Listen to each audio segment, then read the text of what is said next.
আজানের সময় পেশাব পায়খানা করা যাবে কিনা, গাছের মেহেদি পাতা কি পায়ের নখে দেওয়া যাবে? অনেক জায়গায় লেখাটা দেখেছি ফু দিয়ে মোমবাতি বন্ধ করলে দারিদ্রতা আসে। এটা কি সঠিক? জন্ম নিয়ন্ত্রণ জায়েজ আছে কিনা, সঠিক নিয়ম মূল্য উপকৃত হবো। স্বপ্নদোষ এটা হয়েছে কিনা আমি শিওর নই বা মনে নেই, তাহলে কি করা দরকার? 4 রাকাত সুন্নাত নামাজে প্রত্যেক রাকাতে সূরা ফাতিহার পরবর্তী সূরা মেলাতে হবে। দাঁতের ব্যথার জন্য এক জাতীয় পাথরের মতো দেখতে এক প্রকার বস্তু লাগানো ব্রেসলেট, যা হাতে ব্যবহার করা হয় আবার পায়ে কালো রাবারের মতো ব্যবহার করা হয়, সম্পর্কে হুকুম কি? বাচ্চারা অনেক সময় নিজের ছায়ার সাথে খেলা করে, এদিকে কোনো ক্ষতির সম্ভাবনা আছে? অজু করে ফেরার পথে পুরুষ লোকের সাথে দেখা হলে বা কথা বলতে হলে তারপর নামাজ হবে কিনা, নাকি আবার অজু করতে হবে? প্রিয় দর্শক, ইতিমধ্যে যে সমস্ত প্রশ্ন আমাদের সামনে চলে এসেছে, তার মধ্যে থেকে প্রথম যে প্রশ্নটি আমি দেখতে পাচ্ছি তা হলো শারমিন আখতার, আপনি জানতে চেয়েছেন স্বপ্নদোষ এটা হয়েছে কিনা আমি শিওর নই বা মনে নেই, তাহলে কি করা দরকার? শুধু স্বপ্নে দেখেছেন কিন্তু কোনো ভিজা বা স্বপ্ন দোষের মাধ্যমে বীর্যপাত হয়েছে এরকম কোনো আলামত যদি আপনি না দেখেন,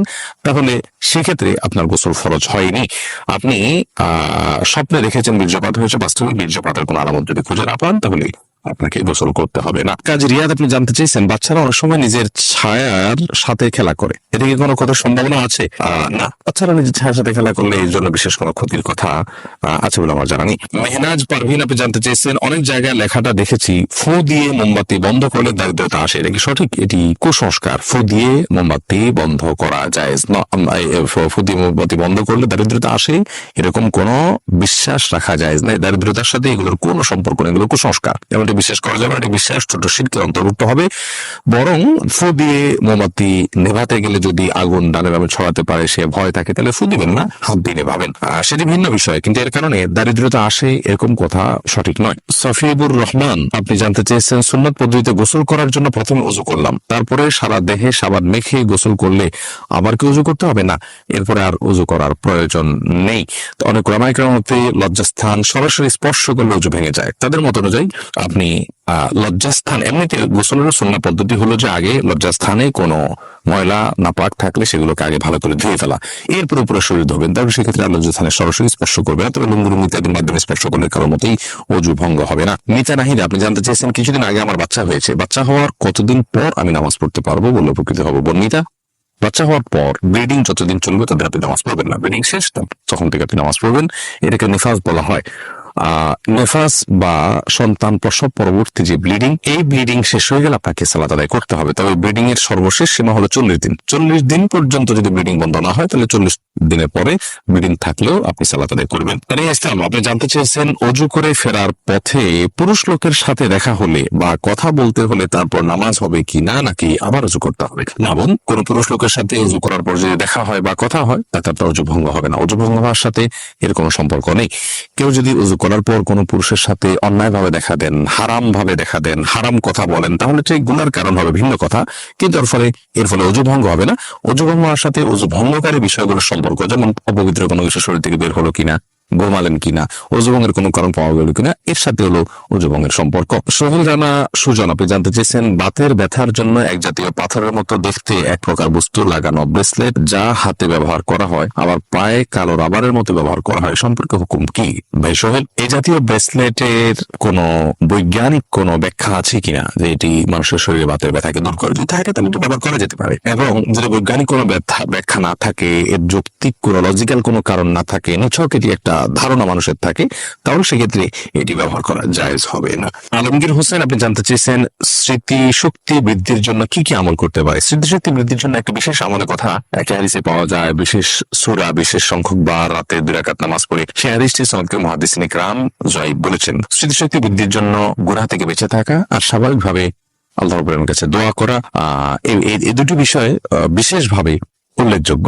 আর নির্দিষ্ট করে বিশুদ্ধ হাদিসে স্মৃতিশক্তি বৃদ্ধির জন্য কোন আমলের কথা বলা হয়েছিল আমাদের জানা নেই। তমাহ জানতে চেয়েছেন আজান দেওয়ার সাথে সাথে নামাজ পড়া যাবে নাকি আজান শেষে পড়তে হবে? আজান যখন চলছে তখনও কেউ চাইলে সালাত আদায় করতে পারে, কোনো অসুবিধা নেই। বিশেষ করে মা বোনদের কথা বলতে পারি, ওয়াক্ত হওয়ার সঙ্গে সঙ্গে তারা সালাত আদায় করবেন। মসজিদে আজান হচ্ছে, আজান শেষ হলেই তাকে সালাত আদায় করতে হবে, এমন কোনো বাধ্যবাধকতা নেই। পুরুষরা তো আজান শেষে জামাতের অপেক্ষা করবেন, তারপরে সালাত আদায় করবেন। যদি কোনো কারণে তিনি জামাতে শামিল হওয়ার সুযোগ না থাকে, একা একা তাকে পড়তে হয়, তাহলে আজান চলাকালীন সালাত আদায় করলে সালাত হয়ে যাবে। এখন সোহাগ ইসলাম জানতে চেয়েছেন 4 রাকাত সুন্নাত নামাজে প্রত্যেক রাকাতে সূরা ফাতিহার পর কি সূরা মিলাতে হবে?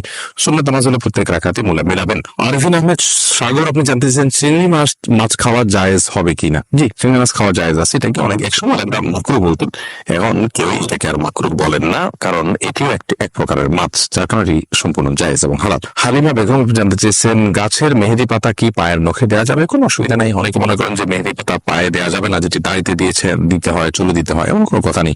তেলও তো দাড়িতে চুলে দিতে হয়, পানিও তো আমরা মাথায় দিই, সেটা আবার পায়েও দিই। অতএব এটা কোনো কথা নেই, এমন কোনো কথা নেই যে মেহেদি পাতা পায়ে দেওয়া যাবে না, নখে দেওয়া যাবে না। ইসরাত আলিজা আপনি জানতে চেয়েছেন শরীরে কোনো অংশে ব্যান্ডেজ লাগানো থাকলে ফরজ গোসল হবে কিনা? যদি কোনো অংশে ব্যান্ডেজ লাগাতে হয়, ব্যান্ডেজ করাটা তার জন্য ক্ষতিকর হয়, অসুবিধার হয়, তাহলে সেক্ষেত্রে যে অংশে ব্যান্ডেজ লাগানো আছে ওই অংশ বাদে বাকি অংশে আপনি পানি ঢেলে যদি ধৌত করেন আর ব্যান্ডেজের উপরে শুধু ভিজা হাত দিয়ে মুছে নেন, তাহলে আপনার গোসল হয়ে যাবে।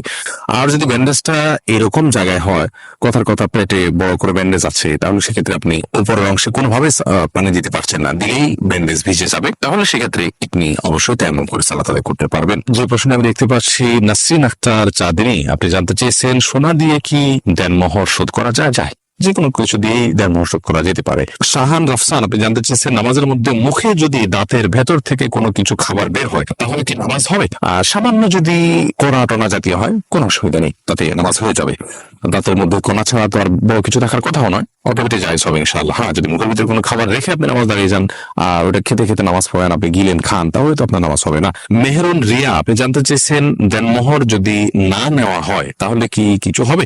না, দেনমোহর যদি আপনি গ্রহণ না করেন আপনার স্বামীর কাছ থেকে, ধার্য হতে হবে, আপনি নিলেন না, তাকে ক্ষমা করে দিলেন বা মওকুফ করে দিলেন, তাকে দায়মুক্ত করে দিলেন, তাহলে সেটি কারণে আপনাদের বৈবাহিক সম্পর্কে কোনো প্রকার অসুবিধা হবে না। আল্লাহ তাআলা কোরআনে কারীমে বলেছেন যদি মেয়েরা দেনমোহরের ব্যাপারে কোনো ছাড় দেয়, স্বামীকে কোনো অংশ ছাড় দেয়, তাহলে স্বামীদেরকে আল্লাহ তাআলা বলেছেন ফাকুলুহু হানিআম মারিআ, তাহলে সেটা তোমরা সন্তুষ্ট চিত্তে খেতে পারো, ভোগ করতে পারো, তোমাদের একটু ছাড় দিয়ে। আমি মাহবুর রহমান জানতেছেন একামতের সময় মুসল্লিরা কখন দাঁড়াতে হবে? একামতের সময় মুসল্লিদের নির্দিষ্ট কোনো বাধ্য করে দেওয়া হয়নি যে এই সময় দাঁড়াতে হবে। আমরা অনেকে মনে করি যে একামতের সালাহ বললে তখন দাঁড়াতে হবে, অথবা হাইয়া রাসূলা হায়াল ফালাহ বললে তখন দাঁড়াতে হবে, এরকম কোনো কিছু কিন্তু আবশ্যক নয়। একামতের শুরুতে বা মাঝে যে কোনো পর্যায়ে মুসল্লি দাঁড়াতে পারবেন। মোহাম্মদ আবু জাহেদ আপনি জানতে চেয়েছেন জন্ম নিয়ন্ত্রণ জায়েজ আছে কিনা, সঠিক নিয়ম বললে উপকৃত হব। জন্ম নিয়ন্ত্রণ করা ইসলামের দৃষ্টিকোণ থেকে জায়েজ রয়েছে দুটি শর্ত সাপেক্ষে। প্রথম শর্ত হলো সন্তান জন্ম নিলে সে কি খাবে বা তাকে আমি কি খাওয়াবো এই মুহূর্তে আমার উপার্জন নেই, অথবা এই মুহূর্তে তার জন্ম হলে আমি অর্থ কষ্টে ভুগবো, এরকম সংখ্যা থেকে জন্ম নিয়ন্ত্রণ করা জায়েজ নাই। কারণ আল্লাহ রাব্বুল আলামিন কোরআনে কারীমে বলেছেন লা তাকতুলু আওলাদাকুম খাশিয়াতা ইমলাক নাহনু নারযুকুহুম ওয়া ইয়াকুম, তোমরা তোমাদের সন্তানদেরকে কি খাওয়াবে এই চিন্তা থেকে হত্যা করে ফেলো না, কারণ আমি তাদেরকে এবং তোমাদেরকে উভয়কে রিজিক দান করব। অতএব রিজিকের ভয়ে জন্ম নিয়ন্ত্রণ করা জায়েজ নেই। যদি কেউ এই চিন্তা থেকে জন্ম নিয়ন্ত্রণ করে যে আমার স্ত্রীর স্বাস্থ্যগত দিক থেকে তিনি এখন সন্তান জন্ম দেওয়ার জন্য ফিট নন, অথবা ডক্টর নিষেধ করেছেন যে এত বছর পর্যন্ত সন্তান ধারণ করা উচিত হবে না, অথবা এমন কোন জায়গায় আছেন যেখানে আসলে এই মুহূর্তে আরেকটি সন্তান হলে সেটাকে লালন পালন করা কঠিন হবে, বা একটা ছোট সন্তান আছে মায়ের দুধ খাচ্ছেন, আরেকটা সন্তান আসলে মায়ের জন্য লালন পালন করা টাফ হয়ে যাবে, সেরকম লোকজন নাই, অর্থাৎ পারিপার্শ্বিক কারণে যদি জন্ম নিয়ন্ত্রণ করা হয় সেটা জায়েজ রয়েছে। দ্বিতীয় শর্ত হলো যে যদি স্থায়ীভাবে না করা হয়, স্থায়ীভাবে করা হয়, সে অস্থায়ীটা 2 বছর 4 বছর 6 বছর 10 বছর পর্যন্ত হতে পারে, সমস্যা নেই। অস্থায়ীভাবে জন্ম নিয়ন্ত্রণ যদি করা হয় এবং রিজিকের ভয় ছাড়া অন্য কোনো কারণে জন্ম নিয়ন্ত্রণ করা হয় তাহলে সেটি জায়েজ রয়েছে। ওসমান গনি আপনি জানতে চাইছেন আজানের সময় পেশাব পায়খানা করা যাবে কিনা? যাবে, কোনো অসুবিধা নেই। আজান হলে ওই সময় পেশাব পায়খানা করা যাবে না বা দুনিয়াবে নির্দিষ্ট কোনো কাজ করা যাবে না, এরকম কোনো কথা কোরআন হাদিসে কোথাও বলা হয়নি। তবে হ্যাঁ, আজান সময় অবশ্যই আপনি আজানের জবাব দেওয়া উত্তম এবং ভালো, যদি পারেন মুখে জবাব দিবেন, আর না দিলেও কোনো গুনাহ হবে না। অর্থাৎ মুয়াজ্জিন যা বলছেন সাথে সাথে তা বলছেন, আপনি এর পাশাপাশি অন্য কোনো কাজ করছেন। তবে হ্যাঁ, আপনি টয়লেটে যদি থাকেন সেখানে তো আপনি আল্লাহর নাম নিতে পারবেন না বা নেওয়া উচিত হবে না, যার কারণে আজানের জবাব আপনি সেখানে দিবেন না। অর্থাৎ এক কথা আজানের সময় টয়লেটে কেউ থাকলে টয়লেটে থাকতে পারেন, পেশাব পায়খানা করতে পারেন বা অন্য যে কোনো কাজ করতে পারেন, কোনো প্রকার নিষিদ্ধ নয়।